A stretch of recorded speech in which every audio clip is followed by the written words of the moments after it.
When the holidays start to feel a bit repetitive, reach for a Sprite Winter Spiced Cranberry and put your twist on tradition. A bold cranberry and winter spice flavor fusion, Sprite Winter Spiced Cranberry is a refreshing way to shake things up this sipping season. And only for a limited time. Sprite, obey your thirst. Hey, this is Bill Simmons from the Bill Simmons Podcast, here to tell you that Michelob Ultra, the official beer partner of the NBA, is bringing NBA fans closer than ever this season with chances to win great prizes, including courtside tickets. Enter now at michelobultra.com/courtside. Michelob Ultra courtside 25 to 26. No purchase necessary. Open to U.S. residents 21 plus. Begins on October 1st, 2025 and ends on June 30th, 2026. Multiple entry periods. See official rules at michelobultra.com/courtside for free entry deadlines, prizes, and details.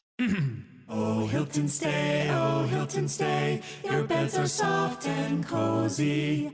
No lumpy couch, no stiff futon, no shower line at crack of dawn. Oh, Hilton stay, a holiday you're saving. When you want holiday comfort you can count on, it matters where you stay. This season, enjoy spacious, comfortable rooms and friendly service when you book with Hilton instead. Hilton for the stay. Hello, it's Dragons and Scarlet Light, Cardiff and Ospreys woes. And before I lose my train of thought, Slasher gets intercepted by Gareth Davis, we start talking about the festive derbies. Hope you enjoy.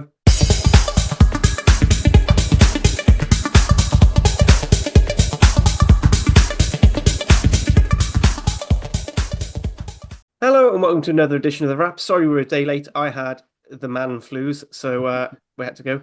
So I'm joined by Nick and Hattie. Unfortunately, because we are a day late, Dan is whipping the Abertillery boys, not satisfied with the win on the weekend. He wants them to go even better. So we are joined by Gav from Dragons Lair. How are we doing, Gav? Very well, thank you, Harley. Nick and Hattie, how are we both doing? Yeah, okay, thank you. Got all my Christmas shopping done. We're ready. And that's all we can ask for the day before Christmas Eve. So let's get into it. Unless anyone has anything they want to share to the group beforehand. Well done, Nick. That's a very nice jumper. I noticed your Christmas jumper you got there. I took the party lead. Obviously, none of you did. I excused Gavin because obviously he wasn't necessarily prepared. But hopefully, I'll get him in producer Lee. I'll get a bonus points for taking the lead. It's not quite Christmassy, but I do have Nick Tompkins' training top on. Oh, well, what more do you want? Molly does have a Christmas jumper on, which I was just telling Harley and Gavin about. It's got dancing gingerbreads on. Wow. They dance on their own, or is that just part of Molly moving? It makes them look like they're dancing. No, they've got like their leg up. You know, like the dancing girl emojis. They're like that, but they're little gingerbreads. If you're listening to the audio, you can't see. I'm doing like a little, a little thing. Once again, Hattie with a classic gag that is not suitable for an audio format. But people on YouTube would love it. So, Nick, we move on to your never-ending news desk. What have we today? Because I think there's even some fresh, hot breaking news. There are quite a bit of news, actually. Start off with sort of former Osprey players. 2 former Osprey players have signed agreements in England. In that Nicky Smith signed a 3-year deal to now move to the Sales Sharks at the start of next season. I think he's been well received at Leicester Tigers. I think they probably were quite keen to continue there, but he's decided to move on. But Ollie Cracknell has decided to sign a new contract with the Leicester Tigers. We'll stay with the Ospreys. As you know, unfortunately, Jack Morgan has a long-term injury. And the Ospreys have confirmed that they've signed a South African back rower, Marco de Wit, who played for Griquas, I think, on a short-term contract. He's joining the Ospreys. He's a big guy. He's a 6'4" back rower, 23, and raised in Cape Town, and supposedly a powerful ball carrier, and adds perhaps a slightly different dimension to the Ospreys' options in that area. The Dragons have announced the signing of a powerful tight head. Oh, I'm not sure. Gav, did he come on a loose head on Saturday? Sebo Delamini. No. If I pronounced that incorrectly, I apologise. and somebody can put me right. He came on at tight head. He's tighted, sorry. He did come on at tight head on Saturday, yeah. Thanks, Gav. He's a 24-year-old South African, and for ease of pronunciation, he's known as the Big D.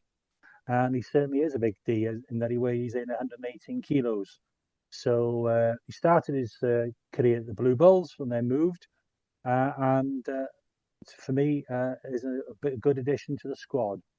And only today, the Dragons announced that Salome Funakani, the man of mystery, has left the club. The Tongan international has played for Pontypool, but I think I'm right in saying, Gav, he did not feature in any games for the Dragons. He played a friendly. He played a friendly. Played a friendly against Scarlets in the pre-season, but has played no competitive games for the club whatsoever. So it's one of those probably decisions that had to wait because of contractual agreements. Correct me if I'm wrong, but probably all round it's the best move for everybody. He arrived with a knee injury, had an operation, developed sepsis in the knee injury, so that held him back. Came back, played for Pontypool, got injured again, played another game for Pontypool, and then that was pretty much it. Yeah, well, for all round and for him as well. Obviously, he won't be happy. I think I saw his statement. We wish him well. And going on to the Welsh Rugby Union, obviously been widely reporting that former Fleshley prop Anthony Buchanan has resigned because he has no confidence in the WRU exec board, and he was only on the governing body council, which sits I think a couple of levels before, and is responsible for community rugby, but he's resigned. And today we've been fortunate to have our Christmas letter from the WRU released in the names of Chief Exec Abby Tini, Chair Richard Coddick-Ewood, and President Terry Godner, that any agreement, no resolution on the decision to cut a professional men's side, that process is still ongoing. But it's, for me anyway, and I might be completely wrong on this, I'd be interested if you guys have an opinion. It's looking more and more that we might be going into a licensing, they're keen to use that term, process in the new year, and that will further delay any decision and all the uncertainty that continues to bring to players and staff at the 4 clubs regions. Happy for Emmy to comment. Mm-hmm. I talked to Hugh the other day, and he was like basically saying he's becoming more and more convinced that it's going to end up as 4 and this was all a waste of time. And honestly, I'm starting to see it, like it's so drawn out and we're not getting a conclusion. And I feel like they would have had enough information by now about who it would be. They want somebody to fall on their sword. That's what Yeah. they're waiting for. And no one's going to do that. And like the thing is, there's so many legal implications about going down to 3 and what happens in contracts and whatever, that unless somebody actually folds or makes that decision themselves, like I don't know. Two of the teams have signed a PRA, so they've got a contract with the union. So the union would have to buy them out that contract if they wanted to not give them a license, and then everybody else has a slice of the pie. But the WRU have just made poor decision after poor decision after poor decision, and now when it comes to having really to make a decision, they seem incapable. Mm. I think they're very careful in the language they're choosing. They're mentioning things like a fair and open process. And, as an Osprey fan, from where we are, the no information from Y11 and any supposed bid, which I think is pretty well documented, that the Y11 have made a bid for Cardiff. They're one of the 2 bids. Harley, if you correct me if you think I'm incorrect in that assumption. Yep. For me as an Osprey fan, I think probably the best process would be a franchise situation. And then Hattie, it's down, and whatever Collier Keywood says, and that was a bit of a ridiculous statement again about, the Ospreys might buy the Dragons or whatever, that it's 1 out of 2 in the West. So what was your understanding of that, Nick? So my understanding was that Ospreys, for instance, or Scarlets could buy the Dragons Yeah, to have the license for the team in the East. yeah. It's nonsense. So they would have to play in the East. So Well, that's not actually saving Scarlets, is it? If it was Scarlets, because I can't nonsense. imagine people from Llanelli want to go to Newport of a Exactly. Saturday. I It totally doesn't agree make with any you. sense. No. The only thing I suppose they could argue, and if YLM were to buy Cardiff, you might be able to make a case for playing some games in a redeveloped St Helens. Well, but again, it's far from the optimum solution, isn't it? Yeah, but would St Helens even get redeveloped if Well, I they know weren't playing there full time? I don't know about that. As a former employee of Swansea Council, I know the money is there in the budget, obviously for the 2025-26 budget, there was 4.1 million. That money will not be used, in my opinion. Whether that then rolls on to the next year, I don't know.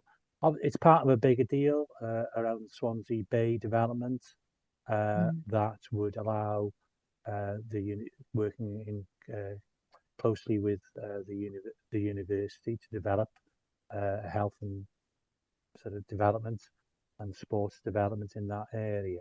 So I think as a council, Swansea would be keen for it to develop, but I think they would find it very hard to justify that commitment financially if there's no professional rugby of any form in Swansea. The thing for me is when they talk about franchises and it's going to be a fair and open process, but we know it won't because they won't tell us what their process is or what criteria they're using. Or is it going to be financial stability? In which case, well, actually, really, full Cardiff because we're owned by one. It would be the easiest because the WRU owner, so it would just be winding down one of their own companies. If it's based on fan support, well, then Ospreys at the moment have the lowest attendance. Get to them. If it's about performance on the field, it's the Dragons. But then the Dragons own their own ground, which is a big plus. They've got the most financially secure. So, and their community thing is really strong. Ospreys again have a very strong community presence. You could argue Scarlets probably serve one of the smallest populations in Wales. Because actually, it's basically Llanelli and Carmarthen with a bit of Pembroke and area. But so there's unless they tell us what the criteria is. I mean, I agree with you. It's something we said as soon as they announced it was 3. It's like we're going to stay at 4. Yeah, because they're just not going to be able to go for the gun. The URC don't want them to go to 3. The Mad Hatters who want the Anglo Welsh, it's not going. They don't want 3 teams. They don't want any teams personally, but they said basically 2 or none, nothing. And it's a bit of a waste of time. Just like if you want the benefactors to keep paying, because that's the other thing as well. Is what benefactor wants to pay to have no control over their business? You might as well say, do you want to be a super duper sponsor where you have all the risk of owning a company, but none of the actual benefits or decision making? I don't fully agree with that, I must admit. I think if it's not 3, I think that, well, and if it's not 3, I'd be delighted. But I do think then it seriously questions the people who are in charge of WRU in the senior positions, whether they can carry on. And maybe that's not a bad thing, but I think there's strong support for the key players in this, and I think there would need a revolution to go to 4, back to 4. I mean, I feel like there's a lot of questions being asked of them already of whether or not they're suitable for their roles. So whether or not they had to backtrack on 3 and go back to 4, I think. Well, they've already backtracked, haven't they? There was the like the I think optimal solution of 2. the fact that we can all kind of sit here and go yeah, I believe it. It kind of says a lot about their leadership, and I've seen them go back on decisions so easily. Like they said last year that the Celtic Challenge teams were going to be franchised out and that you'd have to that the regions be putting bids in, and then they recanted that because they were going to do something to the men's. They do this and I just don't believe anything that they're going to do until it actually happens. And, Let's and wait you till could the- easily see them going for 4 and then going for a 2+2 funding model. Yeah, exactly. Which nobody would want, but Nobody wants, but like also nobody really wants 3, apart from the people that don't even watch rugby to begin with, but just like to complain about it when the camera's shoved in their face and it goes on Instagram or Facebook or whatever. and there's the geography people on Twitter who kind of want true regions. Still don't understand what that means or where they'd play. But as long as they don't mention the names of any existing teams, they'll be happy. Well, as a supporter, and maybe hopefully Hattie would agree with me, a 2+2 would be Would be better than 3. we stand for that now, wouldn't we, Hattie? Because like the thing is, like 2+2, does that even mean like what if the thing is, like, if they say 2+2, right? Does that not mean that, say, if like then the Ospreys and the Scarlets were getting less funding and they'd had less budget and they had less support, whatever, does that not mean that they can't go out and get more support from outside sources? Exactly. So like exactly. No, and that's the key thing in all this. David Buttress has been on the Dragons Lair pod a few times, and has basically said we put in our own money in it. We get to say what we want to say, Yeah, and that's been his line from the start. I give up with it. Oh, I don't give up, but I do sit there angrily on my sofa as I scroll my phone every day. And the issue with it as well, when they say no, and it's mainly people who feel disenfranchised. We want truly representative sides.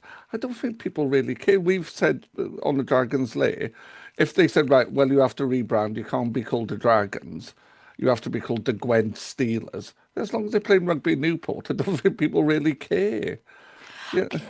I also think like the concept of it being truly representative doesn't really make any sense. Of course it doesn't. Like the only like yes, Ireland is split up into provinces because that's how they've done it, but that isn't truly representative because it was truly representative based on proportion of people or what it's not geographically equal, it's not proportionally equal, it's based off like ancient tradition, which makes no it's based on the Four sense. Kingdoms. It's based on the Four Kingdoms of Ireland, so that's kind of not nonsense, but like it is a bit weird. You look at like the spread of, I don't know, WNBA teams in North America. That's not representative of anything. You look at like the representation of rugby union teams in England. That's not representative of anything. Scotland, France. It doesn't make any sense. It's just where people are going and where people are making money. And it's not just, I think it's about where people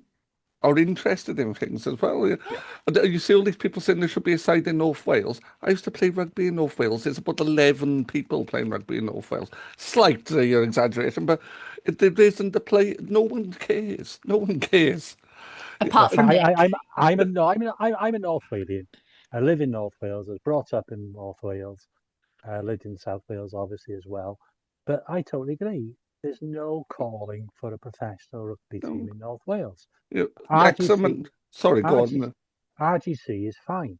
Playing it in the Super Rugby Company, that's great. It's a platform for North Walians to put their wares, if you like, on the open market. At the right level. At the right level, Gav. 100%. But there's no massive call for a professional team. And even if there was a professional team, you would have perhaps, I don't know what they get there, 1,000. I've been a couple of times. 1,500, apparently. Yeah, so you'd get maybe 500 more. But that's not enough to sustain a professional team. No. So there's, when Scarlets tried playing a couple of games, going back, I'm old enough to remember them playing a couple of games at Wrexham. They were one-offs, and you'd get travelling support from Llanelli coming up, playing, junior rugby games in North Wales and so on. But there was 3,000 or 4,000 there at the racecourse. So there's no call for professional rugby at that level in North Wales. No. Sorry, go on. I was just going to say, I know that the women's team have played a couple of games up there, like full international games, and they've been the worst attendances we've had in recent memory. get far better support down south. But Cardiff's optimal really to get the most people in, and Newport second. And the women are better represented, North Walians. Exactly. There's so many. I think They're all related, but there's a lot of them. Of the World Cup squad, wasn't there 8 or 9 who were mid and North Walian and out of the squad? I think there was 4 from one club in North from Wales. Nanconwy, But I think it's probably like 6 or 7, something like that. Yeah, and you consider Wrexham and Newport have essentially the same population. There's 2 rugby clubs in Wrexham and there's 14 in the same area around Newport. It's There we are. Any more news, Nick? No, that's it. Thank goodness. Right, so we'll move on to the weekend's games where, weirdly, only the Dragons and the Ospreys played. I don't think that happened, Harley. Oh, and Hattie, how about you tell us what happened Friday night then? So, if you ever look at a stats page for the match that happened on Friday, you would assume that Cardiff won. If you actually looked at, I don't know, the play of the game, you would assume that Cardiff won. Yet somehow, through the strength of 2 very old rugby players and ex-internationals, the Scarlets won. I don't know how we did it, quite frankly. I've watched the game back and I was just flummoxed. The only thing that made a difference is that Cardiff kept getting into our 22 and did nothing. And then we got into your 22 like 4 times and scored every time. It was just, you just had no like, not desire to it, but like it was just like you couldn't finish it. You just couldn't do it. It didn't matter what you did, you just couldn't. And then Gareth Davis was acting like he was 22 instead of, I don't know, 34. Actually, I don't think he's that old. He's 35, isn't he, Gareth? Is he? I was going to say 35, 36. Yeah. Oh, bloody hell. He's saving his one world-class performance a year for the annual game where he gets to play it towards his home in Pontcanna. And he had a bloody lovely time. Jake Ball had a ball. 18 tackles, because apparently, did you know second rows are allowed to tackle? You may not know this if you watch the autumn internationals. There's an old head at second row who would tell you that's one of their primary jobs, but yes. And the 2 of them, I mean, we had other players on the pitch. Blair Tranderson again. Yes, he's been very, very good. I think our centre partnership went really well. But bloody hell, just the old men. I had a good time. Harley, how was it from your point of view? Because I still can't actually quite believe it happened. I don't think I've ever been so angry at a Cardiff performance before. Like, just genuinely angry. Not necessarily because we played bad, because objectively we didn't. Our attack was fantastic up until about 10 metres from the line, to which point we forgot everything we've done all season. Like, the whole thing, like, one of the few things about Cardiff this season has been our brilliant efficiency in the red zone and clever tap plays and things like that. But for some reason, as soon as we play the Scarlets at Cap, we're like, no, we've got to outmuscle these guys. And it's just like, but why? We can get around them. We've got a 12 playing 10, a 12 playing 12, and a 12 playing 13. Yeah. One of those 12s decided he didn't want to be on the pitch for the full game. And we still didn't get it. And it was just frustrating. And then Gareth Davis did his 2 trademark things he does, which is a bullshit try from nowhere and then an intercept, because the scrum half seems to not understand that Gareth Davis is faster than they can pass. And it just... in fairness to Mulder, he is coming back off not playing for 8 weeks after fracturing his face. But you would still, if you're playing against the Scarlets, you'd still know that you've got basically a winger at 9. And he is quite famous for his intercepts. He's quite well known for them. Especially against Cardiff. And he may be getting on a bit, but he still does them. Russ Petty put a stat out that said that Gareth Davis had scored a brace in the last 3 Cardiff Scarlets derbies at Cap, and Yeah. it's just utterly infuriating. On the positives, Mason Grady's looking like he's back into some form. It's nice Yeah, seeing I him thought he actually played run quite with a well, bit of actually. venom. Alan Lawrence still, for me, possibly one of the best underrated players. And I thought Haven Sebastian actually had a very good game.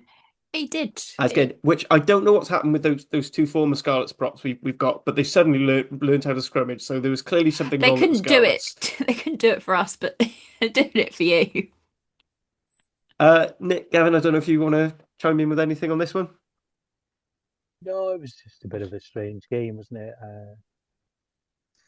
I think you say, I think Cardiff will be kicking themselves, but fair play to the Scarlets for sticking in the game. And sometimes stats don't always tell the story, do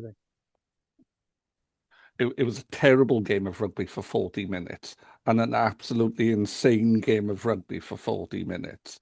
And it was interesting, Harley, you saying about the kind of red zone conversion. Cardiff have been excellent at it all season, but just nothing happened, did it? It was, nothing worked. And we talked before recording. The more desperate they got, the more insane Callum Sheedy's decision making became.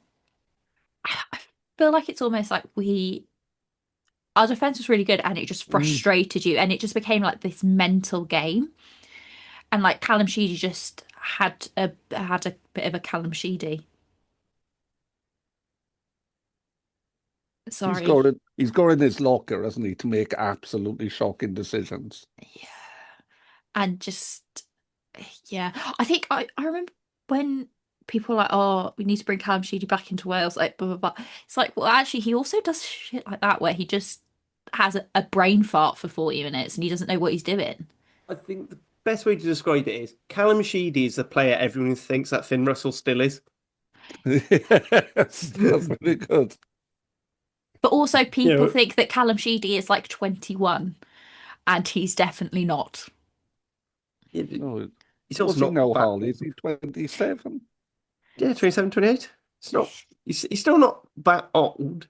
No. He's old. He's old for Wales squads at the moment because we've been He's playing 30. toddlers. It's knocking Is on he his 30. 30? He's Yeah. 30. He's got God. 2 more World Cups in him if he was playing in Ireland. It's true. And British Lions too. Mm. And if he played for like Norway, he'd be making his debut at 49. He's 3rd, 4th tier of European rugby there. Which my favourite thing I found out is Lewis Rees-Zammit's brother is a Plays for Malta. Maltese international. Yeah. And I played against Maltese side once. They were considerably better than us. Did you accidentally end up playing the national team without realising it? I know, I don't think so, because they were all South African. Mind, who knows? Well, I think that derby done the one Harley thing I doesn't did want to want to talk say. about it anymore. No. But there is one move on. aspect of the game I'd like to talk about because I have seen some comments about it online, and I think they're way out of order. Friend of the pod, Ben Breakspear, had an absolutely fantastic game. I thought he handled everything brilliantly. I know there are a couple of things where he might have gone for a penalty try, but he didn't see it that way, and I think that's those sort of interpretation decisions I'm going to let. That I think he called pretty much everything bang on. And You I know, think we had one big scuffle right at the start. He put a stop to it, and they basically stopped dicking about after that. he was very fair, and I think I almost don't particularly like when you've got a derby and the referee is also from that country because you can quite easily start saying that there's favoritism or that there's this or there's that. And I think he was very fair. I know he's not a Cardiff supporter or a Scarlet supporter. He did confirm that to us, but you'd actually think he'd be trying not to get the Scarlets to win. But he was very fair and he had an excellent game. The only Yeah. thing I would add to that is, regardless of Ben or anybody else, I've seen some comments about the games we're going to talk about later about the officials, and I agree with Hattie that okay, you're going to get officials from that country. It's no different if there's an Irish into pro games this weekend, but I don't agree with this bias argument. And they're only one of a number of officials in the game. So yes, officials make mistakes. We have to accept that. Yes, officials might not be in some countries by best than others. We have to accept that. But I don't agree with this bias because they're only one of a team. So you've got assistant refs, you've got TMOs, and I know they're very highly their performance is highly reviewed and analytically. So whether they're good or bad, it's because they're good or bad. It's not because of any bias. Mm. Absolutely. So moving on to the second game of the weekend, Ospreys hosted Munster, lost 10-26 at the Brewery Field, which is starting to show perfect form ready for New Year's Day. Nick, what do you make of the game? Well, the Ospreys Erie started in very strong form in that we had a meet-up before the game. The Ospreys themselves started okay.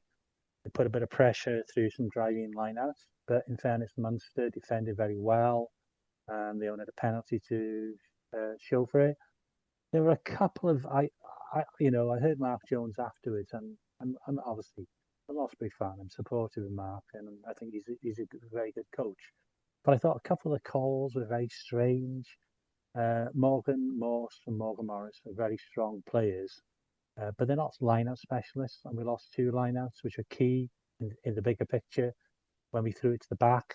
And would would anybody else say you'd want to put Morgan Morse or Morgan Morris up at the back of the line-out to win that line-out? Yeah, there was a couple of decisions by the ref which I didn't agree with, but they make mistakes.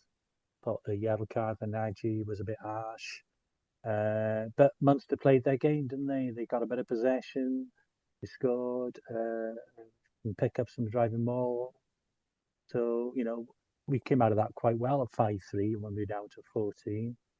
Dan Edwards was indifferent. He didn't have a great game, didn't have an awful game. We were a bit unlucky again when Morgan Morris, we had a bit of a lucky bounce, and we didn't quite score, and we had a scrum 5, and the ref got in the way, but most refs might have reset that scrum, but we got turned over, and those small things made a difference. So, and Munster just put the killer blows in just for half time, scored in 2 tries. Second half was give and take. Wasn't much in it. But again, we're bottom of the table because we've not played very well enough at home. I've gone on record as saying I think when the bigger teams come to Brewery Field, they won't enjoy the experience. But I would say quite the contrary at the moment. They seem to have enjoyed the experience very much. Thank you. 2 games have been disappointing for me as an Osprey.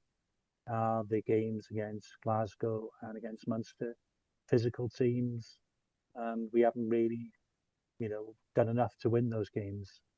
I know people will talk about the crowd, but it was almost 5k, which is 800 more than what's the corresponding fixture in March 24 at Swansea.com. But it didn't give them anything to cheer. So yeah, it was disappointing. And if I'm honest here, I'm glad and this sounds really defeatist, I'm glad we only lost by 16 points because at the end of the game it could have been more. So yeah, not great at all. And I know we'll go on to talk about the upcoming fixtures, but if ever Toby Booth's name was relevant, we need to find a way because otherwise it's going to be a very miserable Christmas for Osprey staff and supporters. And I'm not convinced at this point on the side to be down. I'm not sure 26 will be much better. Anyone want to step in on that one? I was wrestling with a newborn, well, not so newborn during that game, so I didn't actually be able to pay too much attention to it. I just feel like this is a very, very strong Munster side, which I wasn't really expecting with the kind of retirements that they had last year and the changes that they've had. But they're the strongest Irish side at the moment. I think they're sitting like second in the table. But having said that, I feel like they were just like, okay, we just need to get our bonus point win and be done. I don't think they really played their best match, and I also don't think the Ospreys played their best match. It was just a bit of a dredge.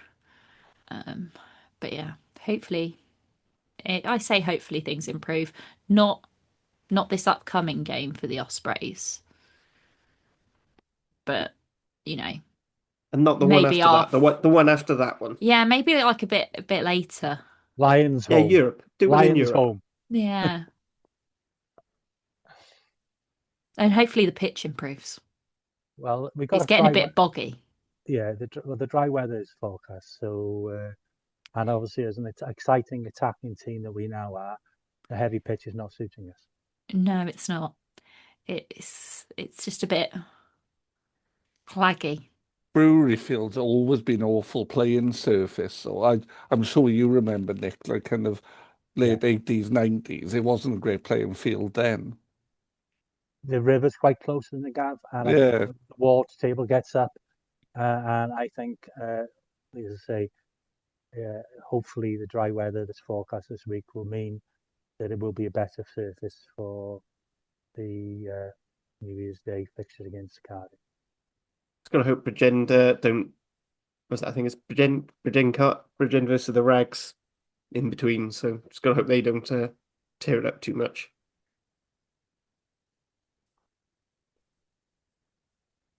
Yeah. Anything else from that game, Nick? No. Anyone who stood out? Well, just an interesting aside, and I don't know if this is relevant to our wider discussion, but there's not many Welsh players playing well. Deavesy might be one of them.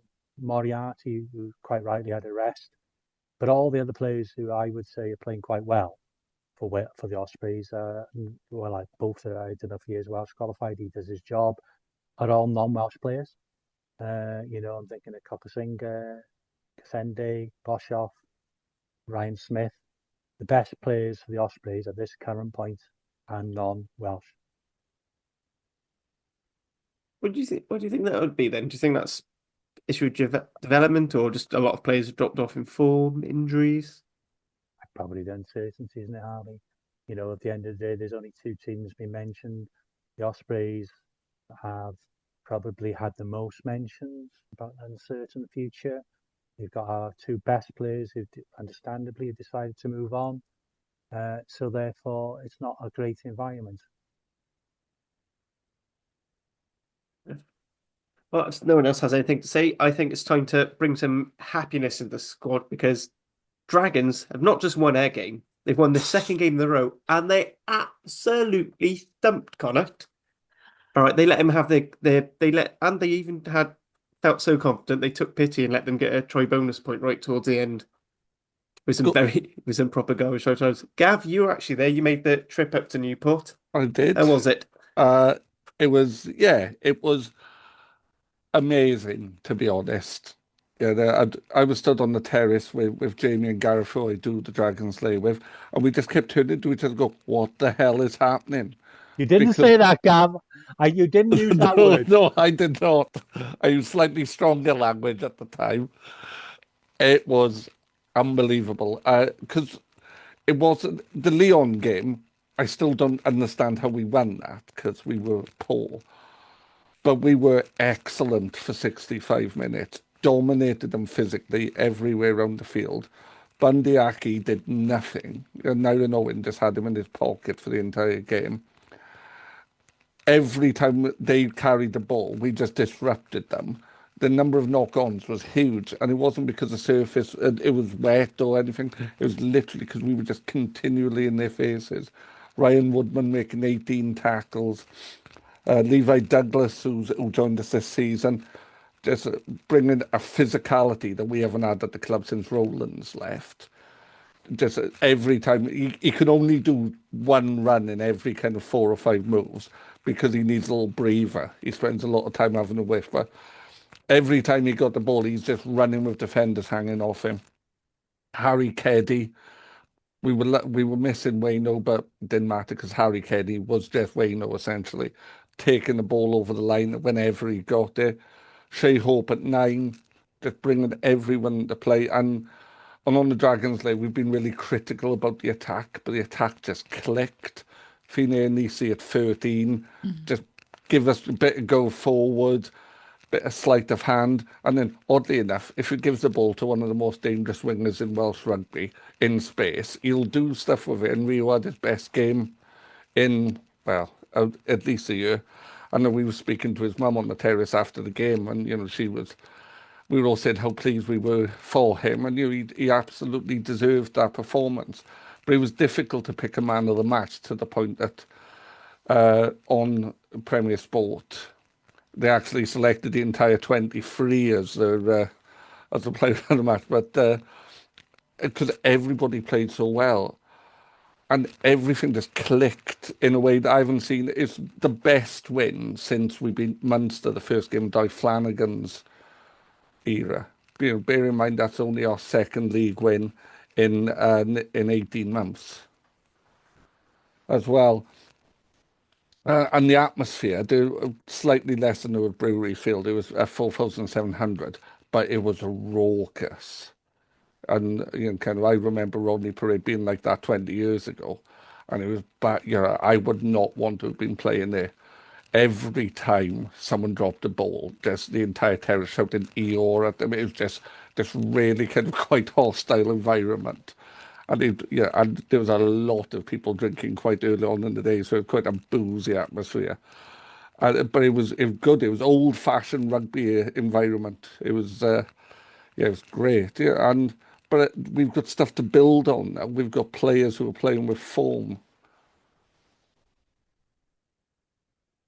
Yeah, I thought when you think you haven't got your first two choices at hooker, or probably your first three choices at hooker, I thought Ollie Burrows, what he was on, did well, and I thought the lad that's come in from George RDC, Roberts. he did all right. Yeah. And I think Shea Hope, there's an opening there really for me, in that there are three scrum halves, two Ospreys, and obviously Thomas Williams is way above everybody else. But for a young Welsh scrum half, there's definitely an opening, and if he can carry on that type of form, Shea Hope, he's got a real opportunity.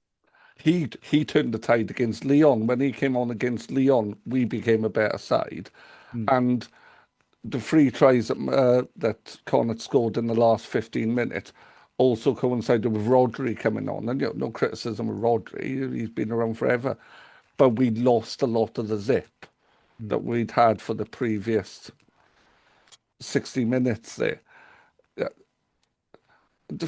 I'm biased, clearly. I have to talk about the Dragons every week, and I don't get to talk about wins very often. But I always knew those players were capable. People like Ryan Woodman, like Harry Keddy, always knew they were capable players. But now we've just bolstered them with players like Anisi, like Levi Douglas, who are just giving us something else. And Angus, who I love dearly, but I have not been a huge fan of for the last 6 months. His best game he's had in ages. His kicking was phenomenal. And it was interesting, Tinas de Beer, an old boy of yours, Harley, who I've not quite warmed to as much as some of the fans, because I just don't think he's the 10 we need. And his game management wasn't particularly good, but it didn't matter because both Shea and Angus were absolutely on it and making the right decisions at the right time. He does love a ridiculously wide pass when it's not necessary, doesn't he, Tinas? Yeah. I think that's one of the things I noticed when he was at Cardiff is, a lot of the game management actually went to, to our scrum half and to Ben Thomas at 12. That was where a lot of the management went, and it just let him to go and just. It reminded me about how we always used to use Jared Evans when we had Anscombe at 15, and it would just, he could just come in and pull off the stupid pass when he needed. Fantastic to have him in the backfield because he could do a tackle and get the ball off someone. He's an aggressive little bugger, isn't he? He just himself about. He's a frustrated flanker for sure. Yeah, he plays like a six. Plays like a six who can kick. I know. I suppose one. Sorry, Harley. So I was going to say, I know, Gav, because it's a conversation we've had a lot. You must love Ryan Woodman because he is just a proper six. And I know it's one thing, is your biggest hate of rugby is when people keep trying to get rid of a proper six. And he is. He hits rucks and he tackles people. And he doesn't do a lot else because he doesn't have to, because that's his job. It's the same with Levi Douglas. He hits rucks, tackles people, and carries the ball into contact. It doesn't need to be anything more complicated than that. And it's like, at Ospreys, Moriarty does the same job. Six just need to be horrible. Ryan Woodman's a lovely lad off the field, but on the field, just puts himself about. It does feel like fine, like that game, like you had the win, and it was like, okay, we've kind of got like the monkey off our back. It's all good. And then it was like, oh, we're playing a game. You can actually win a game of rugby. This can actually happen. But it also felt like all of the pieces that were kind of like they were all there and they were all good, but like they hadn't quite slotted together. And it was like, oh, okay, like you've got Hope comes in, and it was like, oh, okay, we've actually got a team that works and can actually function.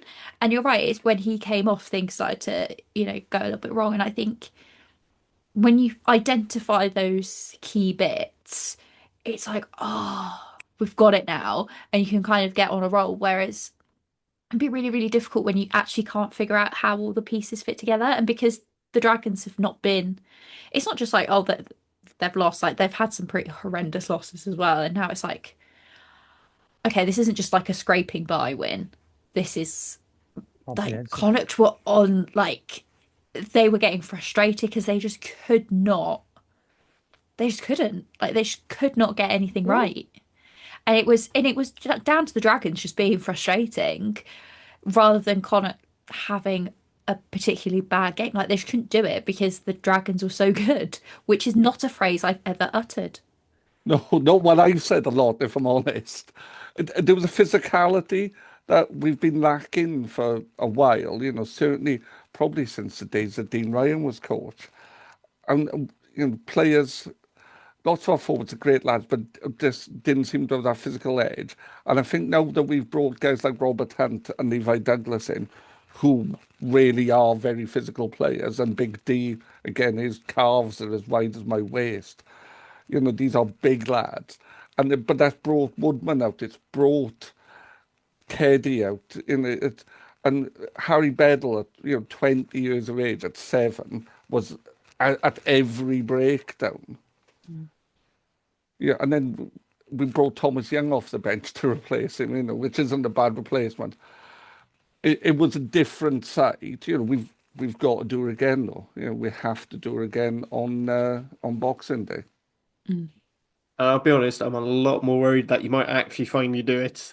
Be honest, after watching that game, just purely because it was like, oh, they seem to have gotten rid of a lot of their issues that we normally exploit, and also Connacht plays quite similar to Cardiff, and they've nullified them quite well. At the moment, there's a little monkey just running around in my head, just going fuck, fuck, fuck, fuck, fuck, fuck, fuck, fuck, fuck, fuck. Apologies to anyone who's listened to this on the school runs. I know that's a big bit of discourse on the Dragons Lair at the moment. School run. It's mainly for some of the stuff that Gareth says, but I think the Cardiff games, and I know we're going to talk about the games in a bit, but we've got a huge monkey in our back because we haven't beaten you in 10 years or whatever. But and in the pubs in Newport afterwards, people were being perhaps slightly more excitable than they would be. No one's thinking we're going to go to the Arms Park and it's easy, but we're going in there with a confidence that we've got players who can do that job. Absolutely. I think big issues. I think we'll say, I'll check my theories when we do the previews, but if you enjoyed this podcast as much as Gav and the rest of us enjoyed seeing the Dragons win and winning style, why don't you like, share, subscribe with friends, leave lovely comments for us under the YouTube. And if you want to hear a bit more about how the Dragons lads felt, the Dragons Lair is out on this channel.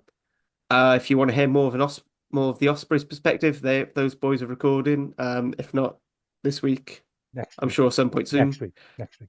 Car Central have already put out a very upset message thing.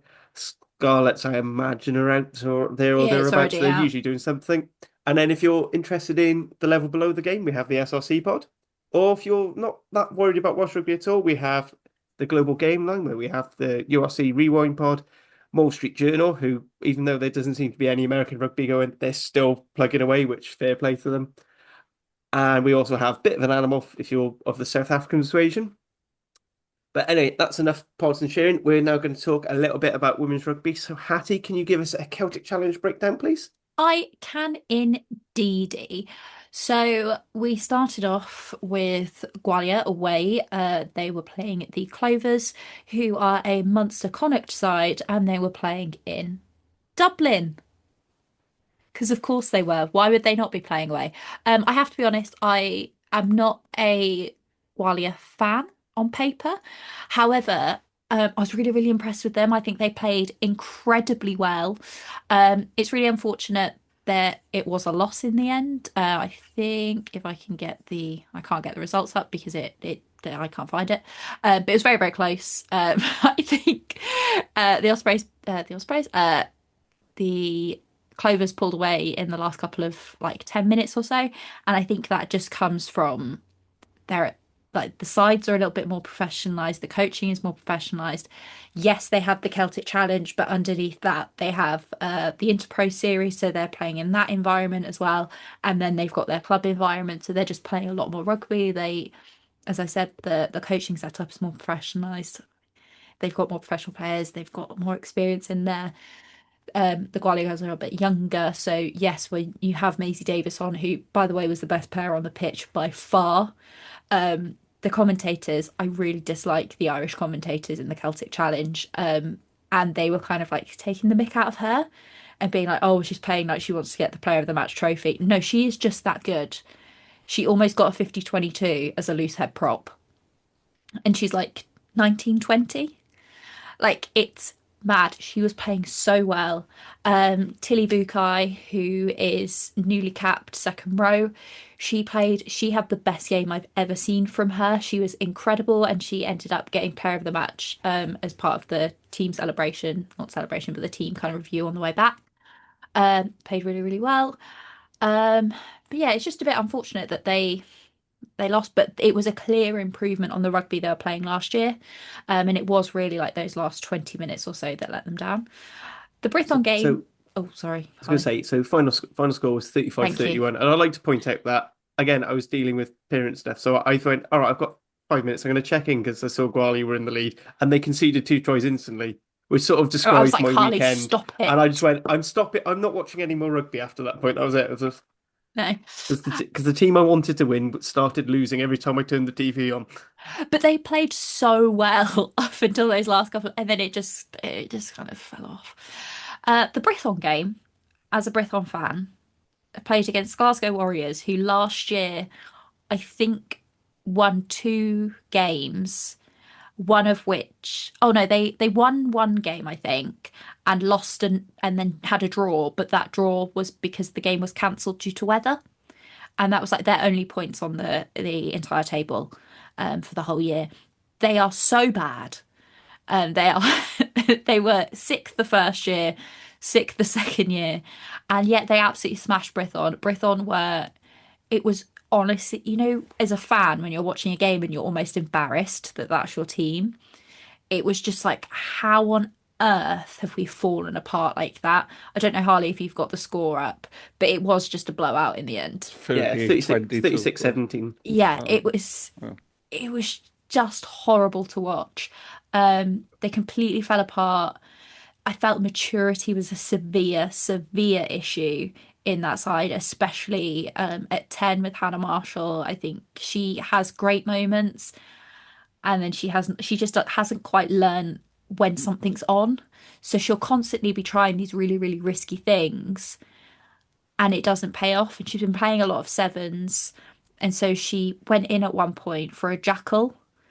And I think it did pay off, but I was like, you're the smallest person on this pitch. Why are you jackaling? Like, I don't understand what, like, her decision making, I think, was really off. And she wasn't the only one. I think the rest of the back line, the decision was off. I think some of the forwards, their decision making was really, really off. The replacement props as well, there was a really severe kind of drop in quality. I will say the highlight was Fionn Lewis. Seeing her back was great. she really, really tried to kind of steer the ship. Nobody wanted to listen to her, which was unfortunate. I think if they try and play off nine and actually listen to Fionn and let her steer, I think things could improve. But that wasn't happening. And I think for me, it comes down to coaching. Why was that side running around like a bunch of headless chickens when the Gwalia side was so organised? We know that they've got the same funding. We know that they've got really very similar equal player pools in terms of experience and in terms of contracts and everything else. So why is one side unable to put a game together and the other side nearly, got a win away from home against a very, very strong Irish side? It just very, very frustrating. I watched the game on the train up, and what you're saying, Hattie, about it being, it was chaotic. I coach under 12s rugby, and it looked a bit like that. It was just people running everywhere, It and was Glasgow weren't even playing well either. no, It was just they no. were able to capitalise off bad decisions Hmm. made by Brython players. And I have mentioned Hannah Marsh by name. She wasn't the only one. There were others who were making really poor decisions. And as you said, it was like watching, a much, much lower level of the Mm. game.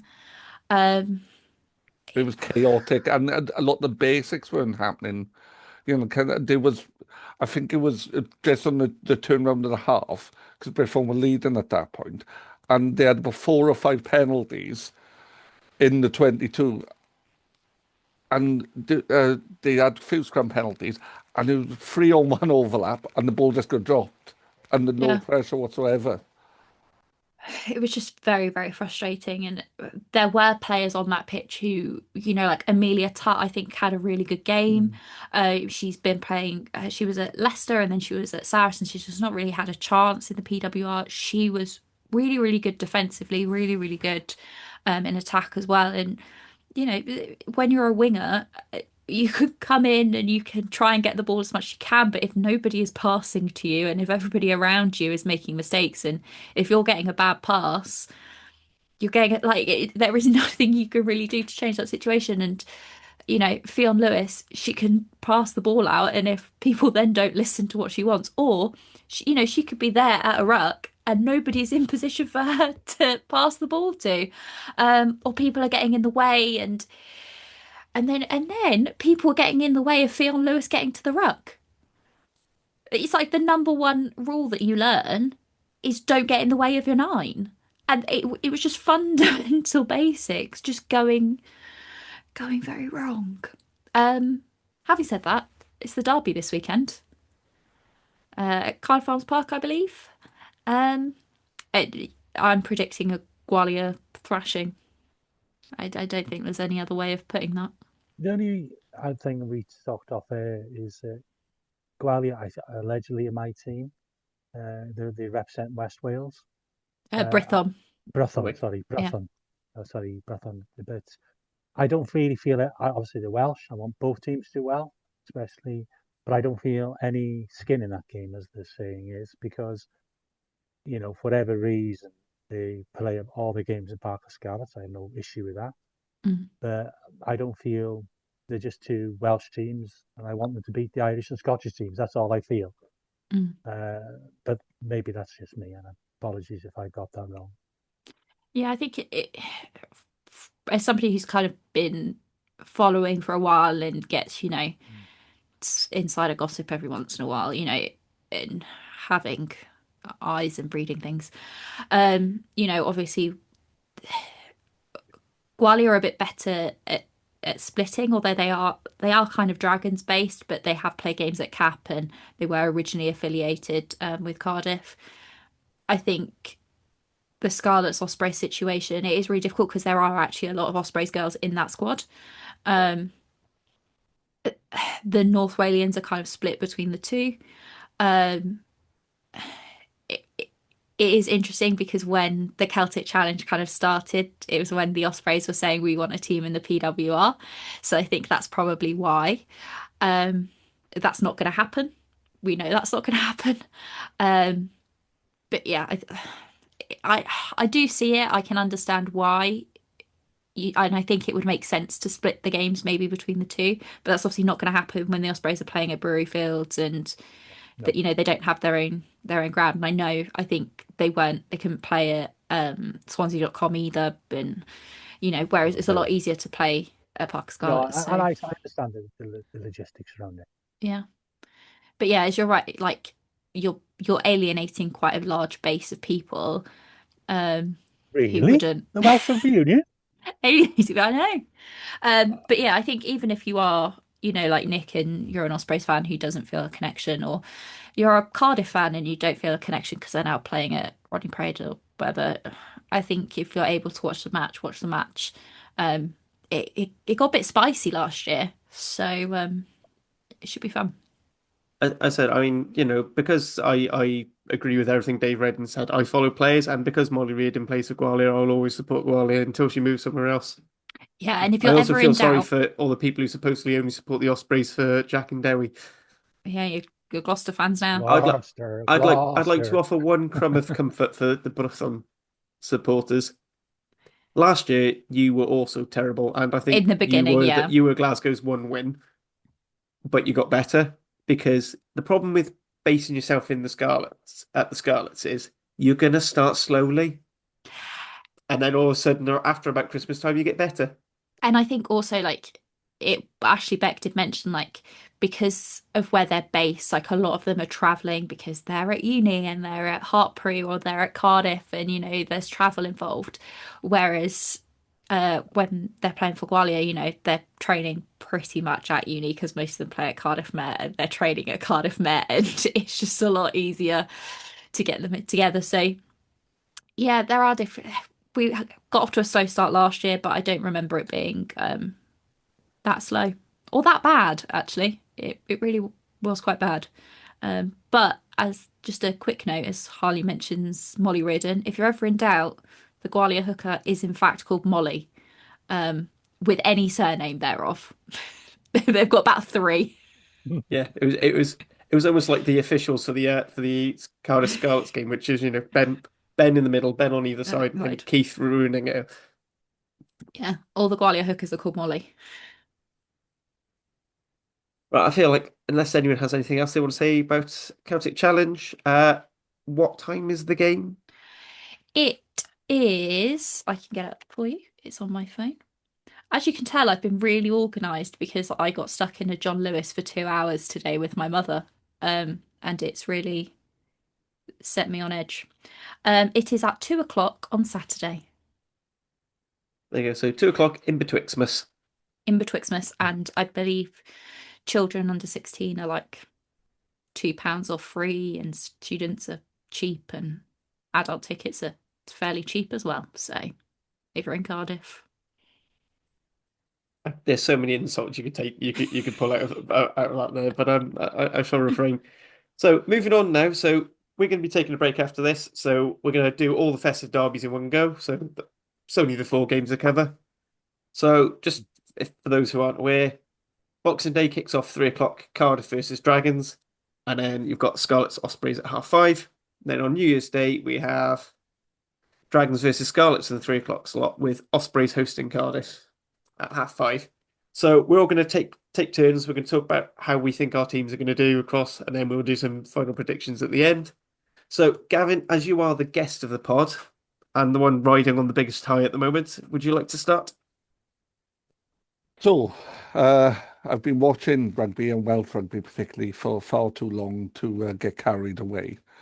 So, the Cardiff are the best side in Wales, have been for a while now, and we have a massive monkey on our back. So, we've got a lot of games coming up, and our view on the Dragons Lair, and I think my view is as well, I would rather us focus on the home games rather than the away. And we've had a 6-day turnaround for every game, including this. So I imagine I would like to see the weaker rotation at Cardiff to focus on winning at home against Scarlets. We've been a lot stronger at home this season. It seems more natural. That said, if we play like we did on Saturday and you play like you did on Friday, anything could happen really in that situation. And it'd be interesting to see now with our kind of raised levels of physicality, how Cardiff will deal with that because they they didn't really look like they were in a physical battle with Scarlets a lot of the time. My boy is a Cardiff fan for reasons I don't quite understand. Despite living in Sussex and having a Dragons fan for a dad, but but he's really drawn to the way they play, which is out really kind of wide and we just got to stop Cardiff doing that. As for the Scarlets game, it's interesting because I don't think Scarlets have looked great this season. I can't talk. We've looked terrible at times, but I really do think we've got it in us to beat Scarlets, particularly if we don't throw the ball to Gareth Davis. That'll be an important part of it. I was going to ask though, Hattie, because I don't watch as much Scarlets as I perhaps should. It's set piece wise, what are the Scarlets like generally? Um, our line out this year, I haven't been particularly like impressed with. But last year it was Hugh's got a stat, and apparently it was very, very good. I'm not a stats person. I'm more of a that was fun. I like rugby kind of person. That was a big hit. And our scrum, I think at times has been excellent. At times it's been terrible. To be honest, it's the set piece for the Scarlets is much like Scarlets rugby, which is sometimes maybe good, sometimes maybe shit. Okay. And you just kind of have to roll with it. It depends who we put out.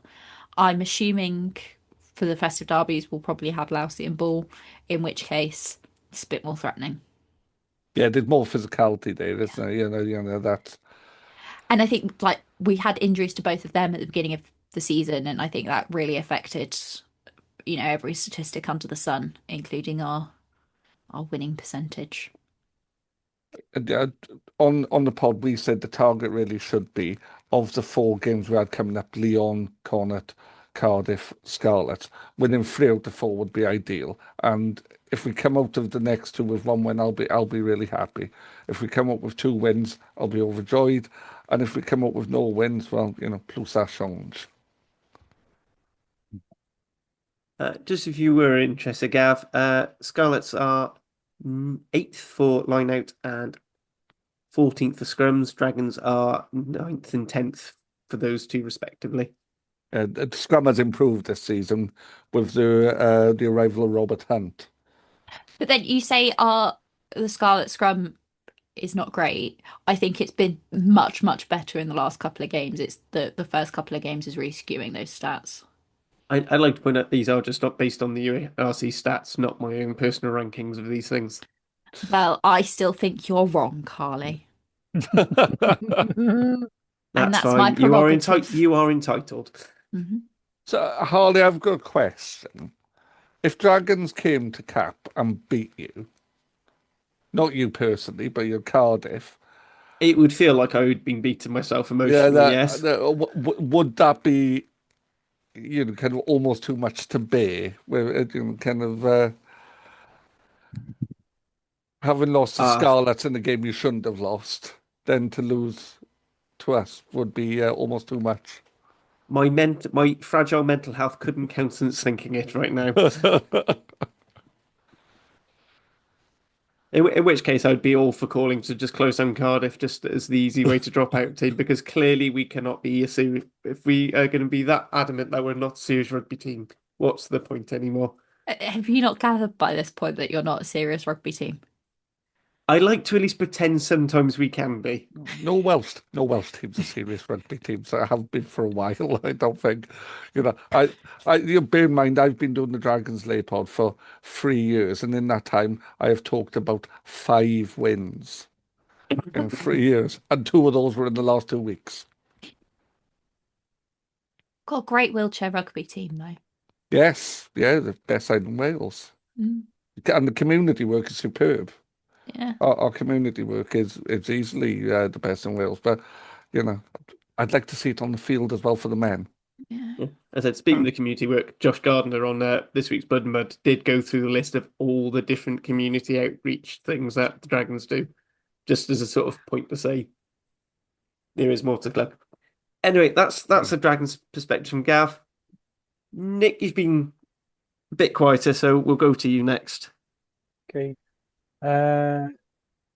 Okay. I sort of agree with Gavin in the sense that probably make more sense for us to target the home game.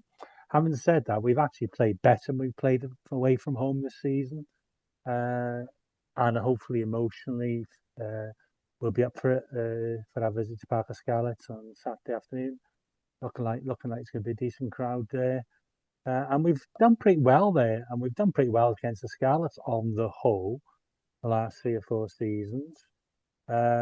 We've got to match them, and where we've struggled this year, in particular, have been against Glasgow, Bulls, and Munster, against very, very physical teams. And with due respect to Scarlets, so even though they've got Ball and Lousy, well, we've certainly coped with Lousy in the past. And when we come to talk to New Year's Day against Cardiff, they're not teams, I think, who are quite in that league physically.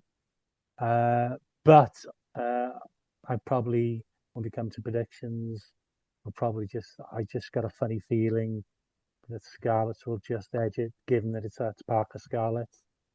So yeah, I'm more hopeful on a dry day where we can play our natural attacking game and on New Year's Day that we'll win that game. Yeah, fair enough. And Hattie, the Turks' perspective? Yeah. Scarlet Ospreys game is a weird one because I know it's supposed to be, the big one. This is arch rivals, and there is that. Like, I do want to beat the Ospreys, but I actually am more dreading the Dragons game, and I actually hate Dragons vs Scarlets games more than any other game. I don't know why. I think I have this searing memory in my head of like the fist fight that broke out, and there was like scrum caps being pulled, and I think it was Ross Moriarty punched, I think it was Lousy in the face a couple of years ago, and I just have this image of that in my head, and I remember it really ruined my day. So I really am dreading that game. I think the Scarlet Ospreys, it could go either way. I think it'll be tight. I think it'll be a not great game of rugby, to be honest. I think it'll be a bit of a dirge fest. And then Dragons versus Scarlets, I'm absolutely terrified that the Dragons are going to do what they did to Connacht the other day and just go wild. But I really hope they don't. But I think it could really be one where either the Scarlets go a bit wild or the Dragons go a bit wild. And I can't really see that one being close. Although it could surprise me at all and be a draw. But I really am not looking forward to that game at all. 8 points if you get a draw right. Actually, just going on to predictions. No points if you don't get a draw. I know, and I predicted a draw last weekend for the Dragons, and look what they did. I know, and you're doing so well as well because you got max points for the first 2 games. Did Being I? the closest prediction, yeah. Well, for a start, you're the only person who predicted the Scarlets to win. Well, what can I say? Back the boys. And I think you were the only one to predict Munster win as well. But I mean, yeah. I'm sorry. Anyway, so now we've revealed how well Hattie did in the last round of the prediction league. My personal opinions. Fantastic time for my headphone to die. Yeah. Right. So Cardiff. I think, even the players came out, Liam Belcher came out straight after the match, said that it wasn't good enough against the Scarlets, so I'm looking to see a reaction against the Dragons. And Cardiff can be quite good when it comes to doing reaction. It's not like a full-on backlash from New Zealand, but I could still see us having enough to pull out. We've got plenty of players now who've had a good run out. I'd like to see Tom Bowen come back in and just add a little bit of something. Yes, all right, he can be found out in the air, but that would involve Dragons having the kicking game necessary to go through, which is something I haven't seen from them, really, as an aerial game. As for the Ospreys game, I'm dreading it because we're going to be doing really well. We're going to be 14 points up, and then the camera feed's going to cut out, and Morgan Morse's scored a brace when no one's looking, and I'm just going to be on all sorts of emotional trauma again. That's the things. It'd be interesting to see. So, Gav, on the Lair, you were talking about with the 6-day turnaround, maybe going for a slightly more rotated team. Yeah. But do you think there's an awful lot of former Cardiff players who sort of found their way women out? Would you like to see, do you reckon, a few of them? Well, the ones who are fit. Well, Thomas Young didn't start against Connacht, so I'll probably see him on the side. Seb Davis is back. So, I imagine he'll be rotated in because I don't know if Levi's got back-to-back full games in him. I know Wyn Jones is back training as well now. No, not an ex-Cardiff man, but So I would imagine both Seb and Thomas Young will start against you. And Shane Lewis Hughes. Me personally, I'm still quite gutted Shane Lewis Hughes, even though if it did mean the birth of my new love of Alex Mann. Very different players, Alex Mann and Shane Lewis Hughes. Shane Lewis Hughes there's a type of player I like. Yeah, I think we like different types of players. When Hattie was talking about Moriarty punching Lousy in the face, I really enjoyed that because I think that's what Sixers should do. But I mean, if it wasn't my team that he was punching, I think I probably would have enjoyed it. However, because it was happening to one of my favourite players, I did not enjoy it. No, I can imagine. I grew up watching his dad and his uncle doing essentially the same thing. So, Yeah. Must be nostalgia for you then. Well, Moriarty punching someone in the face. Yeah, it was very much a nature is healing itself moment. He was just doing what was in his soul. His genes. His destiny, yeah. It's probably his dad's proudest moment. Almost certainly. To be fair though, Nick, I'm sure his uncle was probably the more aggressive of the two. Richard was an animal, wasn't he? You could take the Moriarty out of Swansea. Yes. Morrison. Yeah. Right, so I think unless anyone else has anything more they want to talk about with festive derbies, shall we move on to our world famous prediction league? I say world famous because someone from America has at least commented, even if that is David from Scum of the Earth. Yeah, that'll do. He counts. He'll love this. He'll love the shout out. I know. He actually asked me to record tonight, but unfortunately we're doing this. It's just like, I love going on Scrum. Anyway, Gav. So order of the games: Cardiff Dragons, Scarlets Ospreys, then Dragons, Scarlets, Ospreys vs Cardiff. Just a quick, who do you think is going to win and by how many points, please? Right. So I've said already. I think Cardiff by 4 and Dragons by 4. And then the next 2 games, sorry, I've lost track of them, is then Dragons, not Dragons. Scarlets Ospreys. Scarlets Ospreys. I think Scarlets by 3. And then Ospreys Cardiff. Cardiff by 9. Ooh. Interesting. Hattie, what do you think for your predictions? I am going to go with the Cardiff Dragons. I'm going to say Cardiff by 9. Yep.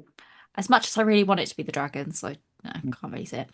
And the Scarlets Ospreys, I'm going to say the Scarlets by 5. And then, do you want me to do Dragons versus Scarlets as well? Are we doing both? Yeah. Sorry, I've had all of them in one go. Okay. Dragons versus Scarlets, I'm going to say back the boys. I'm going to say Scarlets by 7, and then I'll say Cardiff by 11. Sorry, Nick. I seem to be right with Osprey's predictions, though, so... You mean it seemed to be right? Yeah. Or wrong? Right, Nick, what about you, my friend? I'm going Cardiff by 5. I just can't see him playing as badly again. Much as I'm going to hopefully regret saying this, Scarlets by 4. And then going on to New Year's Day, Dragons will beat Scarlets at home. Dragons by 5. I think we will have at least one win over the festive period. Ospreys by 3. So was that Ospreys by 3? 3. Cool. And then for myself, I have gone for Cardiff to beat Dragons by 12. Despite me being utterly unconfident at all, I just feel that's You can't the way not to do go. Scarlets by 4. And then again, I've basically just picked, I think we've all picked home team wins apart from Hattie. And then I've gone for Dragons to beat Scarlets by 3 and Ospreys to beat us by 8. Just because that's my feeling. And then a little bit on the broadcast. So Cardiff versus Dragons will be at 3 o'clock on Boxing Day on Premier Sports and BBC One Wales, BBC 102 Wales. And then Scarlets Ospreys will be on S4C Ac as well as Premier Sports. And then New Year's Day fixtures. Dragons Scarlets will be S4C with Premier Sports, and Ospreys Cardiff will be on Scrum 5 Live, usually on BBC 2 Wales. Sometimes it's BBC 1 Wales, just double check on that one. Or, as always, they're all available on Premier Sports. Now, is there anything any of the panel would love to talk about or get off their chest before we head off for the night? Excellent.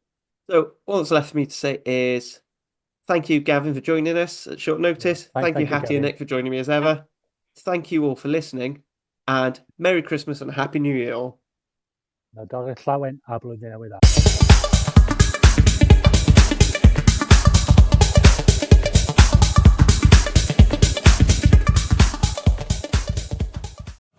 The high-octane phenomenon, Sisu Road to Revenge, comes home with a bang. It's an insane ride and an adrenaline-filled action epic.